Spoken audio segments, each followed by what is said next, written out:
Right now, the United States military maintains absolute air superiority over the Middle East, with advanced F-35A stealth fighter jets patrolling the skies and carrier strike groups positioned in the waters below. The scale of American firepower in the region is undeniable. Yet, despite all of that hardware, Iran is currently issuing a list of maximalist demands just to reopen vital shipping lanes. They are asking for reparations, the total withdrawal of U.S. forces from the area, and the immediate release of all frozen Iranian assets. These demands are backed by action.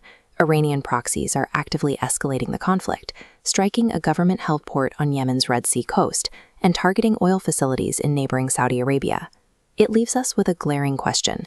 How exactly does a global superpower find itself being bullied into paying for the right to navigate international waters? However, firepower alone hasn't stopped the escalation. The presence of these carrier groups hasn't prevented the Houthi strikes or the Iranian demands, pointing to a breakdown in the actual mechanism of deterrence. The Strait of Hormuz is a critical vulnerability. Bracketed between Iran and Oman, whoever controls this passage controls global energy. Oman proposed a temporary deal, allowing ships toll-free transit by adjusting routes, entering near Iran and exiting near Oman. But Iran has attached a specific caveat to this deal. They want the absolute authority to prohibit transits by any vessels belonging to countries they deem hostile. The U.S. administration is currently limited by domestic political constraints. With midterm elections approaching, officials are concerned that taking direct military action to clear the strait will cause global oil prices to skyrocket, leading to a spike at the pump for American voters. Iran's leadership understands this perfectly. By focusing on American anxiety over gas prices, they can effectively neutralize the threat of military action and gain the upper hand at the negotiating table. We can see the pattern in this flowchart, which tracks the behavioral loop that has defined U.S.-Iran relations over the last several months. First, the United States issues a military threat in response to Iranian aggression in the region. Then, as the economic and political risks sink in, the U.S. hesitates. The administration holds off on using force, prioritizing short-term economic stability and election year optics. Iranian leadership doesn't perceive this pause as a diplomatic opening.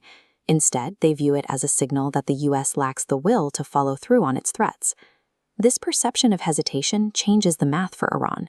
Sensing that the U.S. lacks the stomach for a fight, leadership is emboldened to push for increasingly extreme concessions. While the U.S. administration remains focused on getting the strait open to keep gas prices down, Iran has expanded its list of demands to include everything short of a total regional withdrawal. It exposes a harsh reality of geopolitics.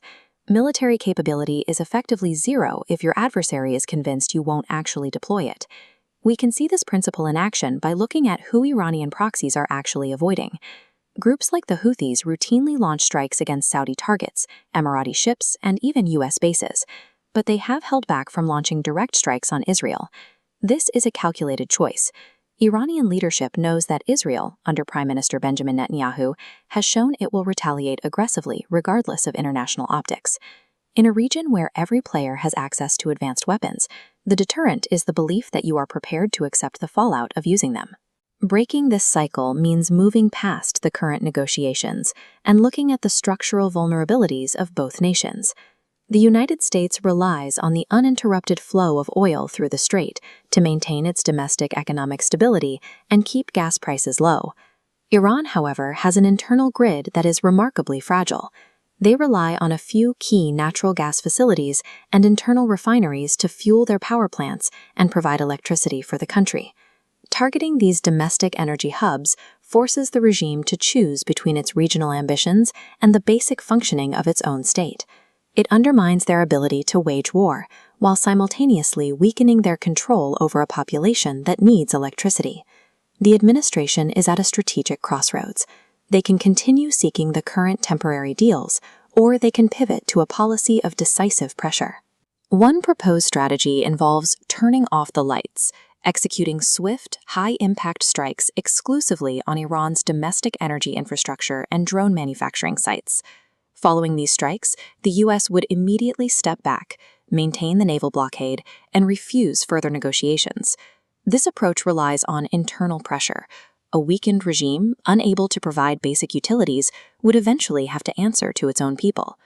Re-establishing stability in the Strait requires the U.S. to project a clear sense of will. Closing the gap between American capability and Iranian perception is the only way to ensure these shipping routes stay open.